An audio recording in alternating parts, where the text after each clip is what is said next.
Good afternoon and welcome to the New Anglia Local Enterprise Partnership AGM for 2020. Absolutely delighted to see so many of you here today, virtually of course. Our last AGM was back on the 25th of September over at Milsom's. And in the news that day, Boris was talking about Brexit and suspending Parliament. Well, unfortunately, Boris was in the news again yesterday. But the big news last year was the unveiling of Norfolk and Suffolk Unlimited, our desire to complete a compelling and attractive offer to generate inward investment to Norfolk and Suffolk and shout loud and proud about what we have to offer. But the other big news was the launch of the Lotus Evija. I knew I'd say that wrong, sorry about that. I've been practicing for weeks. But what's interesting about that car is the fastest production car in history and does from 0 to 186 miles an hour in just 9 seconds, which feels a bit like the impact COVID has had on our local economy since it was first announced back in December and it really hit the UK back in March. But why are we at the LEP here? We're here to drive business growth and enterprise across Norfolk and Suffolk. And we've got lots to tell you about. So this is all about our 1920 financial year, but we can't help but mention the impact of COVID. And one of our big initiatives is the Resilience and Recovery Fund, £3.5 million we've put forward to help businesses adapt to this challenging situation. And you're going to hear a lot more from Chris. But we've got the LEP has got a vital role to play in restarting and rebuilding the local economy. But it's not a task for one organisation alone. It's a task for all of us, the county councils, the chambers of commerce, the district councils and businesses like yourselves. Because it's only by working together we're going to rebuild our economy and thrive in the future. But that's enough for me. I'm going to hand over to Chris Starkey, our Chief Executive, who's going to review the 1920 year. Hello everyone. This has been an extraordinary year for the wrong reasons. COVID-19 has been a wrecking ball for so many parts of our economy, forcing so many businesses to close and others to reduce their workforce. It's caused many organisations to redraw their plans and refocus their operations, and that's certainly been the case for the LEP. Our response to the pandemic was swift and proactive. When PPE was in short supply to those on the front line, working with other partners, we coordinated the distribution of items and established a supply chain database on our website, enabling care homes and other public sector organisers to access PPE. Our economic recovery restart plan was drawn up with councils and other partners to provide a roadmap to recovery. It supports business as they reopen and trade in an environment constricted by social distancing. Businesses having to adapt in a COVID world need funding as well as support, and our Business Resilience and Recovery Scheme has already approved £2.5 million of grants. Clip and Climb in Ipswich has only been open for 9 months when COVID hit, forcing it to temporarily close. Safety restrictions meant it would have had to reduce the number of climbers it could accommodate, significantly impacting its turnover. Thanks to one of our grants, it was able to invest in new equipment and reopen safely with an increased capacity in August. Of course, COVID struck the UK in February and March, and this annual review covers the previous 10 months as well, during which we achieved a great deal through our core programmes and funding schemes. Driving up skills and increasing training opportunities remains one of our top priorities. One of the most pleasing events of the year was the opening of the Energy Skills Centre at East Coast College's campus in Lowestoft. This facility will support the development of higher level technical skills and expertise in the energy, maritime and engineering sectors and help address skills gaps in the local economy. West Suffolk College's campus for STEM innovation also opened last year, and it will work closely with businesses to ensure the skills being taught align with what employers actually need. The Apprenticeship Levy Transfer Fund is helping transfer unspent apprenticeship levy payments from large levy payers to SMEs, while our investment in the University of East Anglia's Productivity East facility will allow students, academics and businesses to work alongside each other to develop designs and innovative projects and services. Improvements to the region's infrastructure are vital to its prosperity, and over the past year we saw some significant milestones.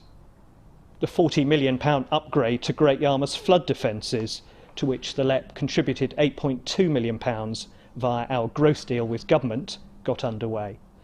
Greater Anglia introduced the first 90-minute services between Norwich, Ipswich and London, and its new fleet of trains, testament to our Long Fought Norwich in 90 campaign, also began operating. It was also a year in which a diverse range of projects funded through our Growing Places Fund were completed.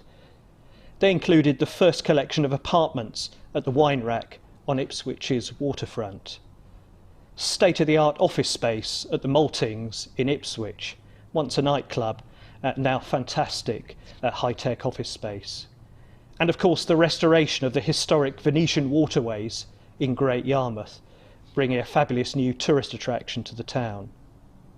In March, we reached the £30 million milestone in our business growth programme. From growing business fund grants of up to £500,000 for large firms, to small grant scheme payments of up to £25,000 for our smaller businesses, we've now supported more than 800 separate projects and helped create around 3,000 jobs. Norfolk and Suffolk Unlimited was launched this time last year as a new brand to market the region as a world-class business location and also to position it as the UK's clean growth region. It was unveiled at MIPIM, the property investment exhibition in London, and we led a delegation of food and drink producers to the Horeca trade show in Amsterdam. Energy is one of three key sectors highlighted by Norfolk and Suffolk Unlimited, and which promises to be a significant driver in terms of growth and jobs as we look forward to the future. Last year, we led the creation of the All Energy Industry Council, bringing together local authorities, industry partners and national bodies, the first of its kind in the country. The first turbine was installed at the East Anglia 1 wind farm off the coast of Suffolk, marking the start of the final construction phase of a project that's creating hundreds of jobs for local people within the supply chain, as well as harnessing a significant amount of UK content. Agri-food is another area where we need to maximise our strengths, especially as we head into a post-COVID and post-Brexit world. Investing in the development of Condimentum's mustard and mint milling facility at the Norfolk Food Enterprise Park at Honningham Thorpe has enabled the LEP to help secure existing jobs and support business growth. This has been and remains an extremely challenging period, but we can take many positives from the past year, and we can take great pride in what we've delivered on behalf of the region. As we move forward, the role of New Anglia LEP and LEPs more generally has never been more important as we look.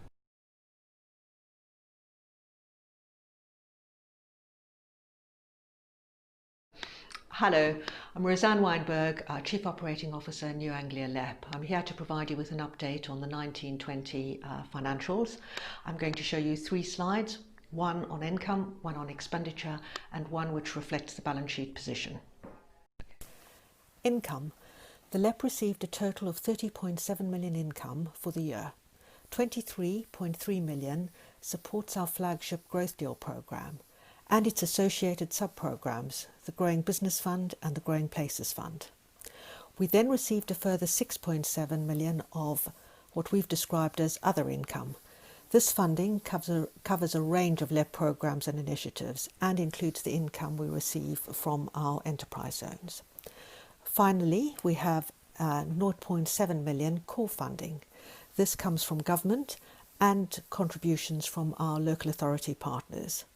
We would like to thank them for their continued support. Expenditure. The LEP's total expenditure was 30.3 million, of which 25.1 million was paid through our growth deal programme. Grants to the value of 20 million were paid to support growth deal projects. Growing Business Fund. A further 2.5 million was paid out via our Growing Business Fund, a total of 30 grants at an average of £85,000 per grant.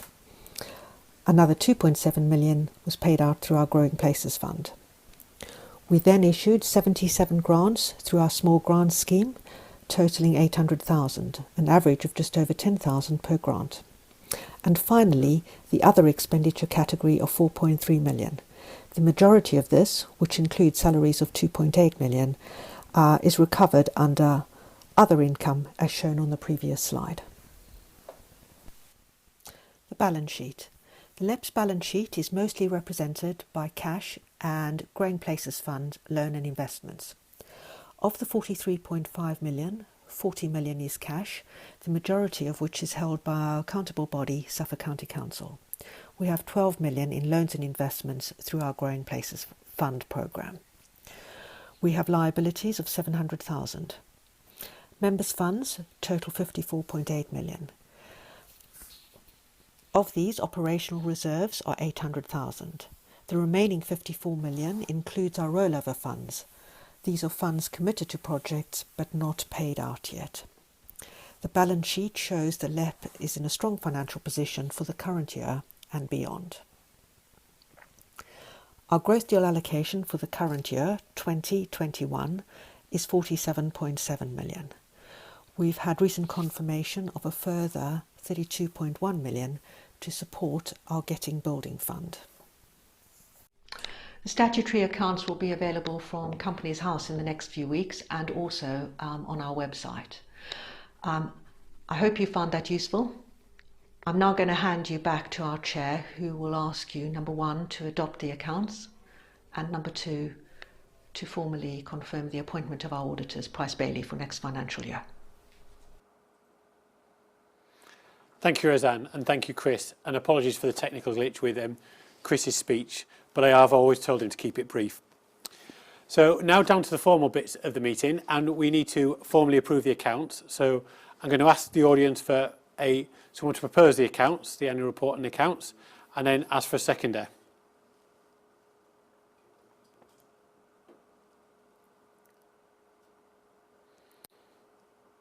Okay, and we're being proposed. Jeanette is proposing the accounts, and Corianne Peasgood, the principal of City College Norwich, is seconding the accounts. So this is a formal bit where we need to see that they get agreed. So hopefully we'll see some votes saying that we get those agreed. So all those in favour, please say agreed in the chat function.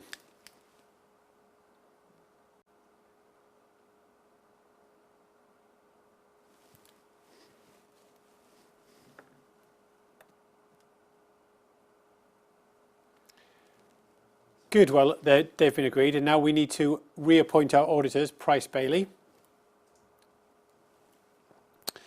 So again, we need someone to propose the reappointment of the auditors, and I understand Helen, the principal of University of Suffolk, is going to propose the accounts, so thank you, Helen. And Jeanette is going to second the reappointment of Price Bailey.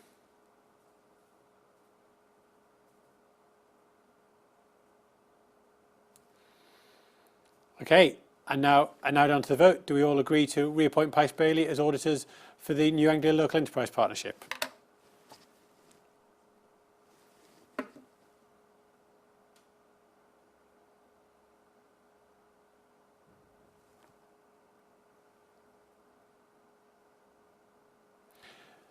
Thank you, everybody. That's carried, so that's great news. So this is my final AGM on the New Anglia Local Enterprise Partnership. So as I step down after 1,099 days as chair, which is something like 26,000 hours, I've got a lot of the brilliant things to look back on.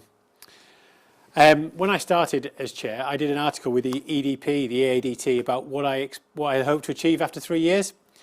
And what I said is I want to make sure that we build better links with business, that we give them the mindset and we excite them to succeed. So then a year on, I had to do a similar article, and then I was asking for a game changer, making sure that we got recognised abroad for our many strengths.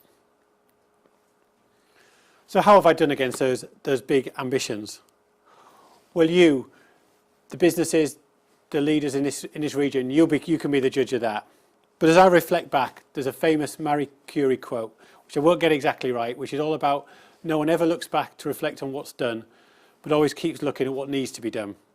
And we need to keep going. We do need to keep going on that momentum. We do have so much to do to restart and rebuild a local economy.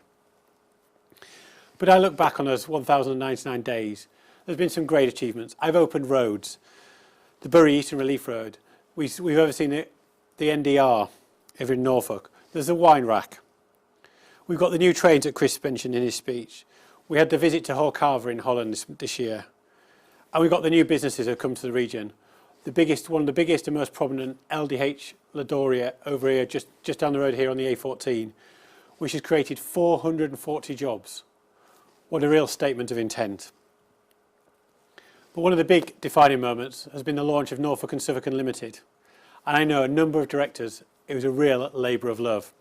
And the team and the directors worked tirelessly to deliver that compelling offer that's trying to excite businesses to succeed, trying to attract the businesses to our region and make Norfolk and Suffolk famous for the really great strengths we have. And it's those better links with business that I'm most proud of. But it's been a real personal journey for me. I remember going to interrupting my holiday at Centre Parks to do my first board meeting. And as I drove up the A11, one of the LEP's key initiatives, the dualling of the A11, I remember thinking to myself, I've never actually formally chaired a board meeting of that size before, having a real case of imposter syndrome. However, what my wife really remembers is that I left my suit at Centre Parks, so we went home, we had to do a U-turn and get it back. But interestingly, it's International Week of Happiness at Work this week, and I can honestly, hand on my heart, say that I've really, really enjoyed being in the LEP. The people, the team, they've been working tirelessly to help the local economy, and I'm insanely proud of what they have achieved. And it's been a real honour and a privilege to be part of this process, this institution, and this as we look to change and excite businesses and drive business growth and enterprise across Norfolk and Suffolk. It's been one I've really, really enjoyed. And I'm pleased that we've got these better links with business and that we're excited to see, and we can do more to raise the profile of Norfolk and Suffolk. And Norfolk and Suffolk Unlimited will do that and help put Norfolk and Suffolk top of mind for investment, for skills, for people, and it's all about the people. And that's a great link into the final of my chairmanship is to announce our new chair. And I'm absolutely delighted to announce somebody who I think will really drive the LEP forward, will really make a real difference to the local economy and really will excite businesses. So it's with great pleasure I announce that CJ Green, tech founder of HR company Brave Goose and previously CEO of Serviced, who had 26,000 employees. So well-renowned, well-respected business leader. And given 26,000 is the same number of hours that I've been chair of the LEP, I thought it was a really good link. But as I say, I'm delighted to be succeeded by CJ, and I think she'll make a real difference in restarting and rebuilding the local economy. Over to you, CJ. Thanks, Doug, and what a wonderful introduction. And I'd like to thank Doug for his time as chair of the new Anglia LEP. I know Doug has such a passion for this region and he will be very much missed. I'd also like to thank Lindsay Ricks, who recently stepped down from the board as deputy chair after a 6-year term in office. Doug, Lindsay and the other non-exec board members have and do give their time to advise and support the LEP's work, and they also deserve a big thank you. So does the New Anglia team led by Chris and Roseanne, who I know have worked harder and longer this year than ever before. I really look forward to working with the team alongside Jeanette Wheeler as vice chair, who has already been a huge support to me. I take the baton as chair at a really tough point in time. We are facing some of the biggest challenges in business and in our communities, and it is precisely when times are challenging that strong collaboration will have the most impact.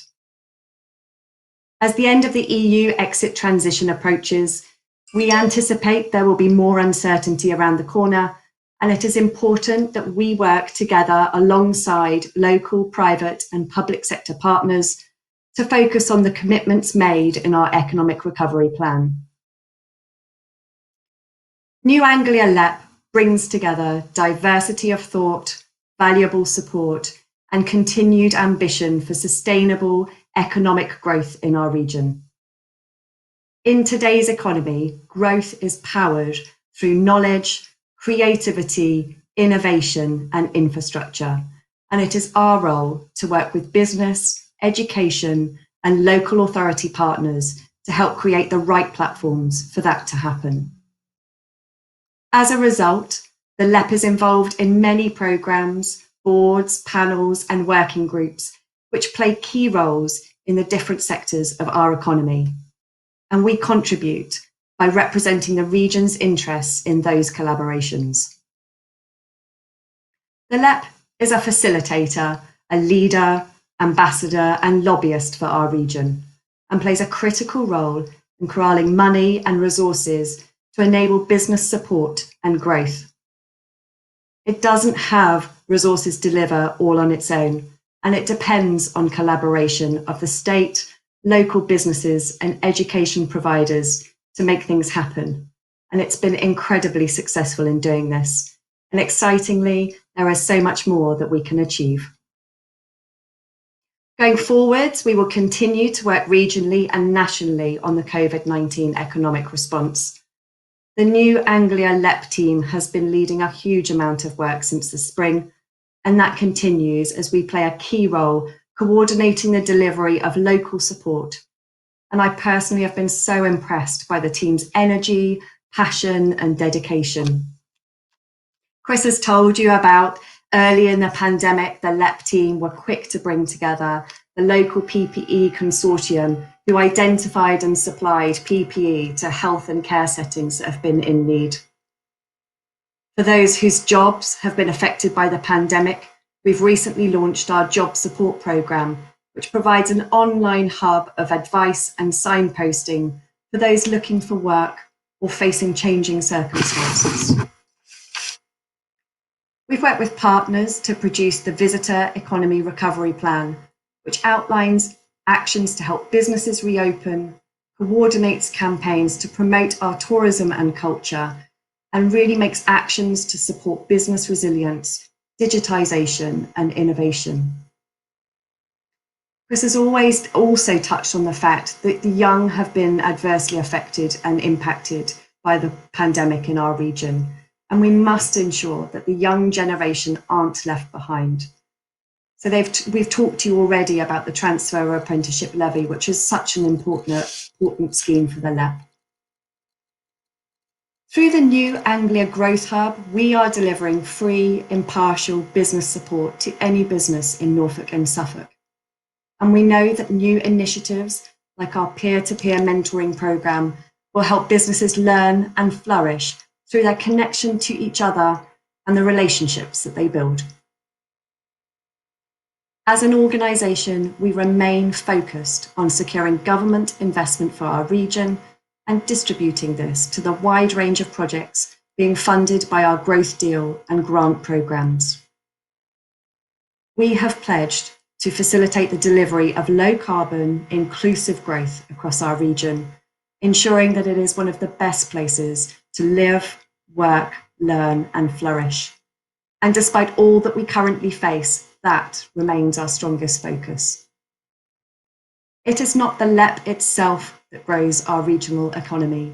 It is the people who work, learn and thrive in our workplaces and our communities. The LEP supports this through its valuable connections, using our influence, leveraging investment and recognising where support is needed. As we face the challenges ahead, despite the ground often shifting beneath our feet at the moment, we see the seeds of optimism and opportunity. And we will do all that we can to help businesses take advantage of those opportunities for the benefit of our whole region. It has been an absolute pleasure, albeit an unusual one, to join you for this AGM, and I look forward to what we can achieve together in this region. Thank you.